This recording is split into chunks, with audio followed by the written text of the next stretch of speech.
Hey guys, polynomial के डर को भगाने आ गए आप।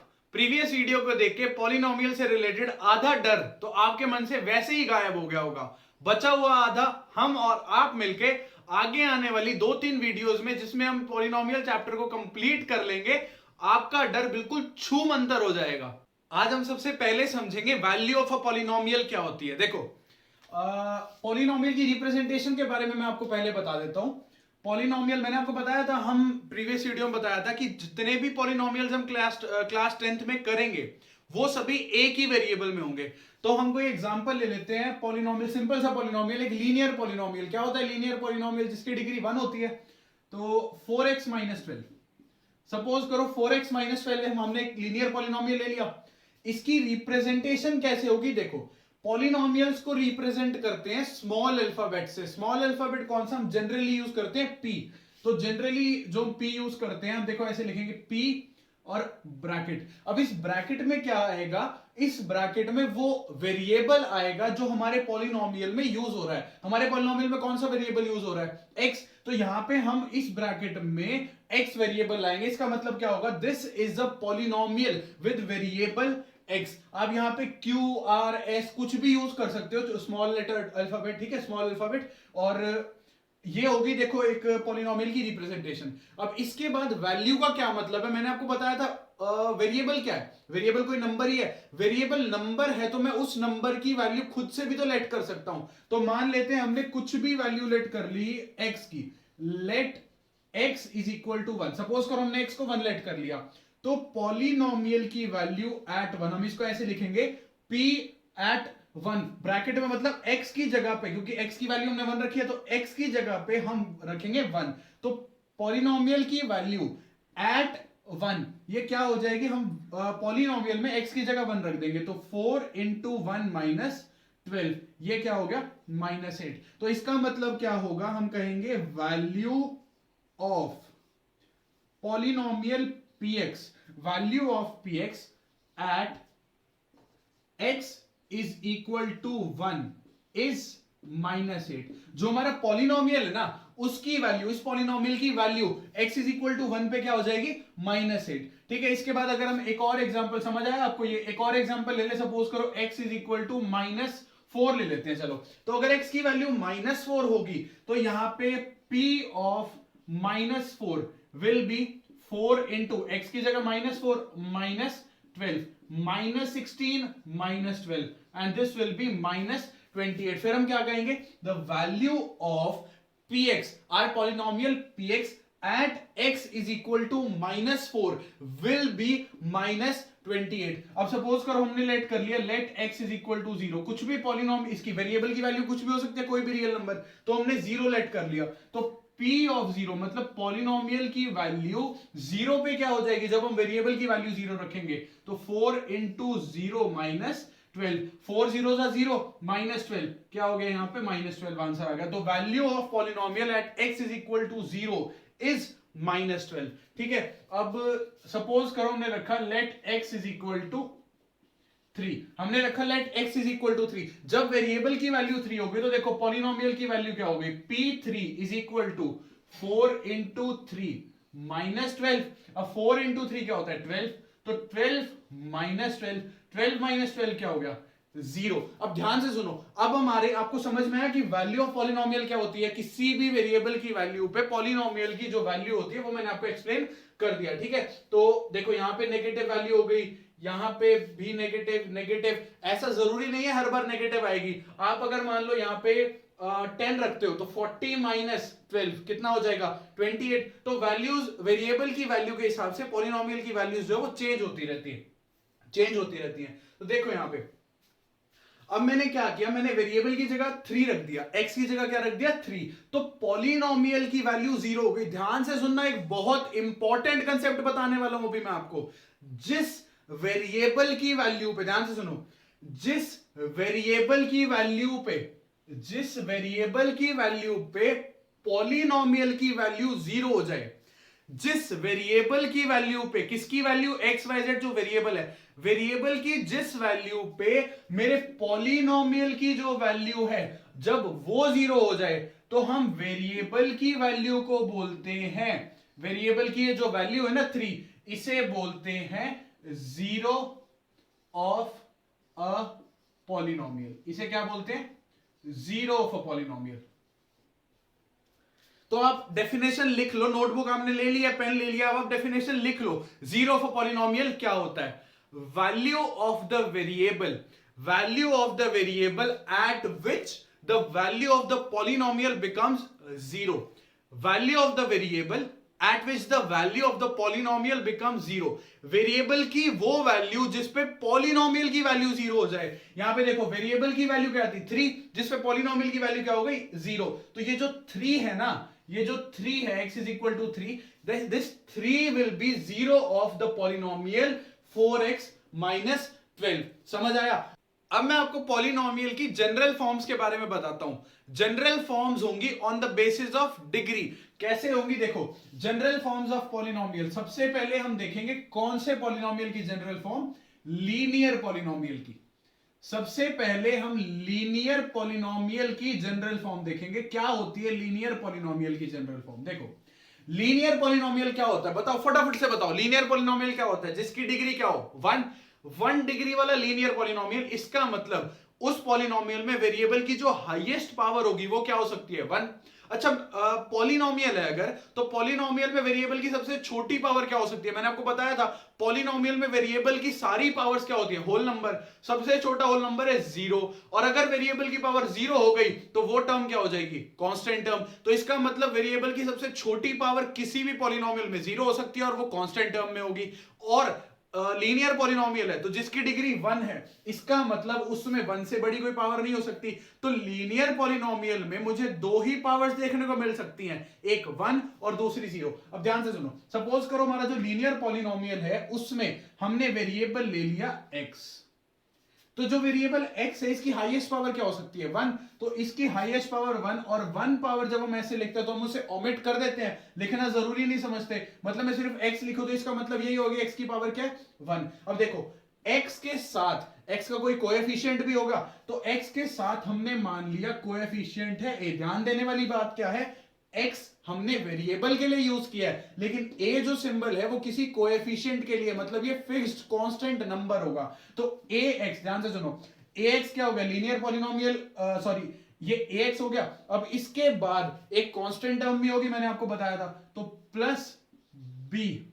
ये जो है ये लीनियर पॉलिनोमियल की जनरल फॉर्म होती है। अब देखो, अगर मान लो b नेगेटिव है, मान लेते b की वैल्यू है -3 और a की वैल्यू है 6, तो पॉलिनोमियल क्या हो जाएगा? 6x -3 प्लस -3, यहां पे देखो प्लस आएगा, ब्रैकेट में -3 आएगा, तो ये क्या हो जाएगा? 6x -3। लेकिन जनरल फॉर्म यही रहेगी, ax प्लस b। b जो है कोएफिशिएंट अपना साइन लेके चलेगा, a जो कोएफिशिएंट है वो अपना साइन लेके चलेगा।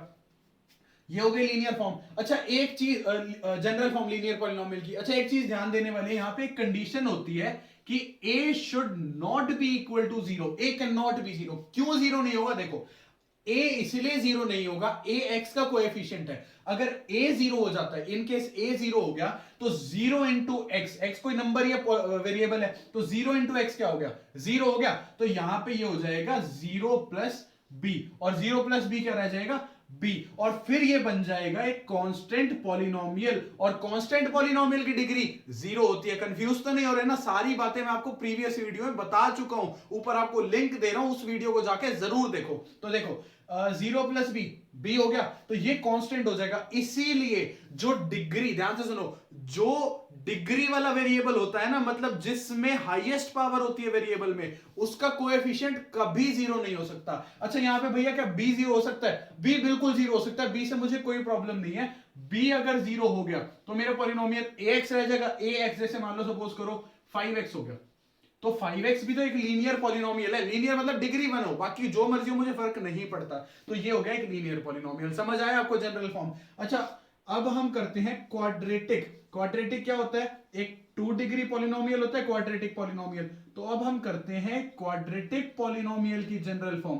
कैसे निकलेगी क्वाड्रेटिक पॉलिनोमियल की जनरल फॉर्म?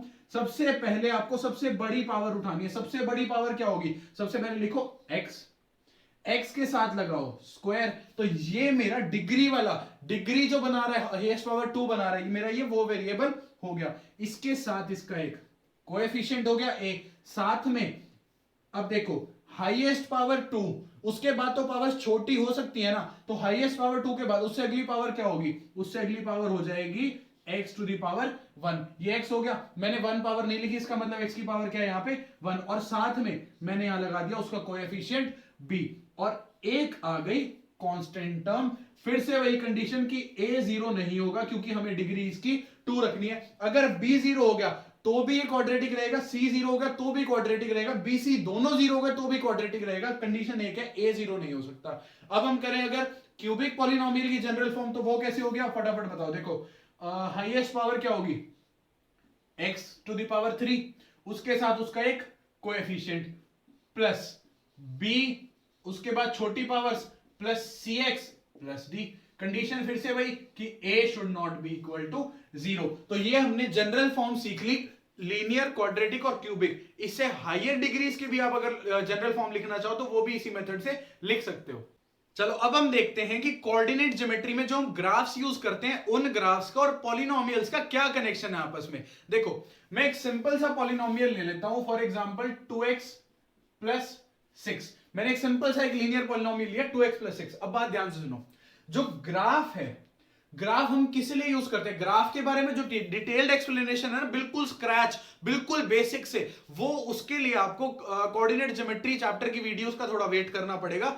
अभी के लिए जितना नेसेसरी है वो बता देता हूं। देखो ये जो ग्राफ है ना, ये होती है एक्स एक्सिस, ये है वाई एक्सिस। एक्स एक्सिस पे ये जो मैंने नंबर्स मार्क कर रखे हैं ये इक्वल डिस्टेंस पे पॉइंट्स हैं, ठीक है, ये इक्वल डिस्टेंस पे वैल्यूज। अब सुनो बात ध्यान से, सपोज करो मैंने कोई भी पॉइंट यहां लोकेट किया, सपोज करो ये पॉइंट है, तो इस पॉइंट को दिखाने के लिए, इस पॉइंट को दिखाने के लिए मेरे पास एक स्पेसिफिक कोऑर्डिनेट्स होंगे जिन्हें बोलते हैं एक्स और वाई कोऑर्डिनेट्स। मान लो जैसे ये पॉइंट है, पॉइंट की रिप्रेजेंटेशन होती है कैपिटल लेटर से। मान लो मैंने बोला ये ए पॉइंट है, कैपिटल ए, तो इसके लिए मुझे दो नंबर्स मिलेंगे, एक एक्स कोऑर्डिनेट बोलूंगा, दूसरा वाई कोऑर्डिनेट। एक्स कोऑर्डिनेट क्या होगा, देखो इसके कॉरेस्पॉन्डिंग, इस पॉइंट के कॉरेस्पॉन्डिंग आपको, अगर मैं बिल्कुल ऐसे एक्स एक्सिस की तरफ चलूं तो कौन सी वैल्यू पे जाके ये मिलेगा, 3 पे, तो इसका एक्स कोऑर्डिनेट हो गया 3। और अगर मैं वाई एक्सिस के पास जाता हूं, ये वाई एक्सिस है, तो अब मुझे कौन सा पॉइंट मिलेगा, 3, तो ये हो गया 3, ठीक है। तो मतलब इस पॉइंट का जो x और y कोऑर्डिनेट है दोनों 3 हैं। इसी तरीके से मैं आपको कोई भी इस प्लेन के ऊपर, इस बोर्ड के ऊपर कोई भी पॉइंट दो, तो उसके लिए स्पेसिफिक एक स्पेशल यूनिक सेट जो है मुझे मिलेगा दो कोऑर्डिनेट्स का, x कोऑर्डिनेट और y कोऑर्डिनेट का, ठीक है। तो ये है मोटी मोटी बात ग्राफ के बारे में। अब इसके बाद ग्राफ का पॉलिनोमियल से क्या कनेक्शन है वो देखते हैं। देखो जो ग्राफ में x एक्सिस पे वैल्यूज है ना, जो x एक्सिस पे वैल्यूज है वो है वेरिएबल की वैल्यू, जो x एक्सिस पे वैल्यूज है वो है वेरिएबल की वैल्यू, मतलब ये x की वैल्यूज होंगी, और जो y एक्सिस पे होंगी वो होंगी पॉलिनोमियल की वैल्यू। वो किसकी होंगी, पॉलिनोमियल की। याद रखना है, x एक्सिस पे वेरिएबल की वैल्यू, y एक्सिस पे पॉलिनोमियल की वैल्यू। एक छोटा सा एग्जांपल लेता हूं, देखो जैसे अगर मैं मान लेता हूं let x is equal to 1, मैंने मान लिया x 1 है। जब x 1 होगा तो इसको पॉलिनोमियल में पुट करते हैं। जैसे मान लो ये पॉलिनोमियल है px, तो जब इसमें पुट करूंगा तो p ऑफ 1 मिल जाएगा आपको, तो p ऑफ 1 क्या हो जाएगा यहां पे 8। इसका मतलब पॉलिनोमियल की वैल्यू 8 हो जाएगी अगर मैं वेरिएबल की वैल्यू 1 रखता हूं। ध्यान से सुनो, अगर मैं वेरिएबल की वैल्यू 1 रखता हूं तो पॉलिनोमियल की वैल्यू हो जाएगी 8। अब मैंने बताया वेरिएबल की वैल्यूज कौन से पे आएंगे, एक्स एक्सिस पे, तो वेरिएबल देखो यहां पे, अगर मैं वेरिएबल की वैल्यू 1 रखता हूं, अगर वेरिएबल की वैल्यू 1 रखता हूं तो पॉलिनोमियल की वैल्यू हो जाएगी 8। मतलब यहां से आपको वेरिएबल की वैल्यू से ऐसे ऊपर चलते जाना, चलते जाना, चलते जाना, और जहां पे आपको पॉलिनोमियल की वैल्यू 8 दिखे बिल्कुल वहां पे रुक जाना। ये पॉइंट के कोऑर्डिनेट्स क्या हो गए 1,8, इस पॉइंट के कोऑर्डिनेट्स हो गए 1,8, ठीक है। अब सपोज करो एक और वैल्यू ले लेते हैं, जैसे let x is equal to मान लो -2। अगर x -2 होगा तो p of -2 will be 2 into -2 plus 6, मतलब ये हो गया 2। तो x की वैल्यू मतलब वेरिएबल की वैल्यू -2 है तो पॉलिनोमियल हो जाएगा 2, मतलब वेरिएबल की वैल्यू -2 तो पॉलिनोमियल हो गया 2। देखो वेरिएबल की वैल्यू -2, तो पॉलिनोमियल की वैल्यू हो गई 2। थोड़ा बहुत दिमाग में आ रहा है मैं क्या कह रहा हूं? अब देखो, अब मान लो let x is equal to 0, मान लेते हैं let x is equal to 0, तो p ऑफ 0 ये क्या हो जाएगा? 6। ठीक है, तो मतलब 0, यहां देखो x एक्सिस और y एक्सिस दोनों 0 कब होती हैं? x एक्सिस और y एक्सिस पे जो वैल्यूज है वो 0 कब होती है? ओरिजिन पे। ये पॉइंट है ओरिजिन, तो x is equal to 0, x 0 है। ठीक है, अच्छा y क्या होगा? 6, तो ये पॉइंट हो गया 0,6। अगर आपको ये चीजें नहीं समझ आ रही तो कोऑर्डिनेट ज्योमेट्री में बहुत बेसिक से उठाऊंगा मैं इन सब चीजों को, वहां आपको बहुत अच्छे से समझ आ जाएगा। अभी के लिए मैं सिर्फ आपको एक बेसिक आइडिया दे रहा हूं, ज्यादा डीप में जाने की जरूरत नहीं है। थोड़ी देर बाद मैं आपको ये भी बताऊंगा कैसे किस टाइप के क्वेश्चंस आते हैं, उसका इससे ज्यादा कनेक्शन नहीं है, सिर्फ आपके दिमाग में एक बेसिक आइडिया, एक इमेज क्रिएट करने के लिए मैं आपको बता रहा हूं क्या कनेक्शन है। देखो ये हो गया। अब ऐसे ही मैं अगर जितने भी पॉलिनोमियल की वैल्यू और वेरिएबल की वैल्यूज को जोड़ता जाऊंगा एक्स कोऑर्डिनेट वाई कोऑर्डिनेट के साथ, मुझे बहुत सारे पॉइंट्स मिलेंगे। अब हम क्या करते हैं, इन पॉइंट्स को ऐसे जोड़ देते हैं, इन पॉइंट्स को ऐसे ज्वाइन कर देते हैं। देखो ऐसे जब हमने इन पॉइंट्स को ज्वाइन किया ना, तो मुझे फ्री हैंड से ज्वाइन करना, कोई ना कोई शेप मिलेगी। जैसे इस केस में क्या मिली है? स्ट्रेट लाइन मिली है। ऐसे ही मुझे कोई ना कोई शेप मिलेगी। ये जो शेप, ये जो कर्व हो, स्ट्रेट लाइन हो, ये जो कर्व या स्ट्रेट लाइन होगी, इसे हम बोलते हैं graph of our given polynomial. समझ में आया? तो ये जो लाइन है ना, स्ट्रेट लाइन, ये किस पॉलिनोमियल का ग्राफ है? ये इस 2x + 6 पॉलिनोमियल का मुझे ग्राफ मिल गया। समझ में आई आपको बात? अब सुनो बात ध्यान से। इस ग्राफ के ऊपर, इस लाइन के ऊपर, इस लाइन के ऊपर जो भी पॉइंट मिलेगा, ध्यान से सुनो, इस लाइन के ऊपर कोई भी पॉइंट अगर मुझे मिलता है, मान लो ये पॉइंट है, कोई भी पॉइंट अगर आपको मिलता है, तो उस पॉइंट का एक एक्स कोऑर्डिनेट एक वाई कोऑर्डिनेट होगा। मतलब कि एक्स कोऑर्डिनेट मतलब वेरिएबल की वैल्यू, वाई कोऑर्डिनेट मतलब पॉलिनोमियल की वैल्यू। इसका मतलब इस लाइन के ऊपर मैं कोई भी पॉइंट उठाऊं और वहां पे देखूं ना कि एक्स कोऑर्डिनेट क्या है, वाई कोऑर्डिनेट क्या है, तो मुझे फटाफट से इंस्टेंटली एक दिमाग में चीज आएगी कि इस x की वैल्यू पे, मतलब इस वेरिएबल की वैल्यू पे पॉलिनोमियल की वैल्यू क्या मिलेगी। मतलब यहां पे क्या है, देखो वेरिएबल की वैल्यू -2 रखने पॉलिनोमियल 2 हो गया, वेरिएबल की वैल्यू 0 रखने पॉलिनोमियल 6 हो गया, वेरिएबल की वैल्यू 1 रखने पॉलिनोमियल 8 हो गया। इसी तरीके से जितने भी पॉइंट है, वेरिएबल की वैल्यू उठाओ, पॉलिनोमियल की वैल्यू फटाफट से पता चल जाएगी। तो ठीक है, ये समझ में आया आपको बेसिक सा आइडिया कि क्या है ग्राफ के बारे में। अब मान लो क्वेश्चन आ गया कि मुझे ग्राफ को यूज करके पॉलिनोमियल के जीरोस निकालने हैं, तो ग्राफ को देख के पॉलिनोमियल के जीरोस कैसे निकलते हैं, फटाफट से एक छोटा सा तरीका बता रहा हूं, ध्यान से सुनो। देखो जो जो ग्राफ होगा, जहां पे भी वो एक्स एक्सिस को कट कर रहा है, ग्राफ जहां भी एक्स एक्सिस को कट करेगा, जिस भी पॉइंट पे, उस पॉइंट का जो एक्स कोऑर्डिनेट होगा, जैसे यहां देखो, अगर मैं इस पॉइंट, ये जो ग्राफ है, ये एक्स एक्सिस को किस पॉइंट पे कट कर रहा है? -3,0 मैंने कोऑर्डिनेट्स लिखे, यहां पे y कोऑर्डिनेट 0 है, x कोऑर्डिनेट -3 है। जिस पॉइंट पे मेरा जो ग्राफ है वो x एक्सिस को कट करेगा, उसका x कोऑर्डिनेट उठा लो, वही पॉलिनोमियल का 0 होगा। बस x कोऑर्डिनेट किसका? जिस पॉइंट पे ग्राफ x एक्सिस को कट कर रहा है। तो मैं फटाफट से कहूंगा कि ये जो -3 है ना, ये इस पॉलिनोमियल का 0। आप चेक भी कर सकते हो, देखो यहां पे 2 × -3 -6 + 6 होगी ना पॉलिनोमियल की वैल्यू 0। यहां से ही पता लग रहा है, देखो यहां पे जब -3 रखा तो y कोऑर्डिनेट क्या हो गया? 0, तो पॉलिनोमियल की वैल्यू 0 हो गई। मेन यही क्वेश्चन था, वो आपको ग्राफ देके पूछ सकते हैं कि इस पॉलिनोमियल का 0 बताओ, तो आप कैसे बताओगे? किसी भी टाइप का ग्राफ है, कैसा भी कर्व आए, कैसा भी सीधी लाइन आए, आपको कोऑर्डिनेट इसका 0 कैसे बताना है? जिस पॉइंट पे एक्स एक्सिस पे वो इंटरसेक्ट करेगा, उसका एक्स कोऑर्डिनेट बता दो, वही क्या हो जाएगा? 0 हो जाएगा आपके पॉलिनोमियल का। ठीक है, अब देखो लीनियर पॉलिनोमियल का जो ग्राफ है ना, वो आपको हमेशा एक स्ट्रेट लाइन मिलेगा और वो एक पॉइंट पे हमेशा इंटरसेक्ट करेगा ही करेगा एक्स एक्सिस पे। इसका मतलब लीनियर पॉलिनोमियल का आपको सिर्फ एक ही 0 मिलेगा।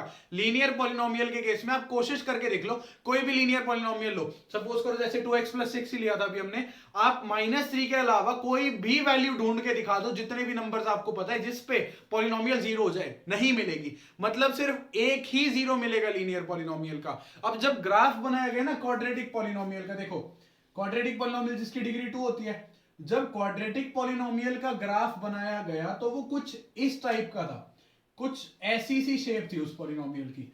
ये जो शेप होती है ना, इसे बोलते हैं पैराबोला। इस शेप को बोलते हैं पैराबोला। ये शेप है पैराबोला, ठीक है।